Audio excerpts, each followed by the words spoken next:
मनरेगा अंतर्गत कार्यरत विविध कार्यालयात सेवा बजावत असलेले सर्वच कॅडरचे कंत्राटी कर्मचारी हे 2 तारखेपासून बेमुदत संपावर गेलेले आहेत। यामुळे मनरेगा योजनेतील सर्वच कामे ठप्प झाली आहेत। रोहिओ अंतर्गत कार्यरत कंत्राटी कर्मचाऱ्यांना इतर योजनेतील कर्मचाऱ्यांप्रमाणे शासकीय सेवेत सामावून घेण्यात यावे। S2 इन्फोटेक कंपनीमार्फत होणारी अनधिकृत भरती थांबवण्यात यावी।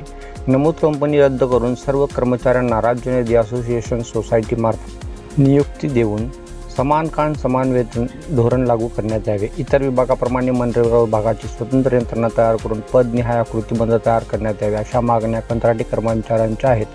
2 फेब्रुवारीपासून जिल्ह्यातील 4000 कर्मचारी मुंबई आझाद मैदानावर सुरू असलेल्या आंदोलनात सहभागी झाले आहेत। त्यामुळे सर्व जिल्ह्यातील रोजगार हमी योजनेची विविध प्रकारची कामे बंद पडली आहेत। कर्मचाऱ्यांच्या मागण्याच्या घोषणाने आझाद मैदान गरजून गेलेले आहे। 12 ते 15 वर्षापासून सर्व कंत्राटी कर्मचारी हे अविरत शासनास सेवा देत आहेत। तरी यांच्यावर होणारे अत्याचार थांबवून शासनाने त्वरित यांच्या सर्व मागण्या मंजूर कराव्यात, ही शासनास नम्र विनंती। एकच मिशन, समान काम, समान काम, समान काम, समान काम।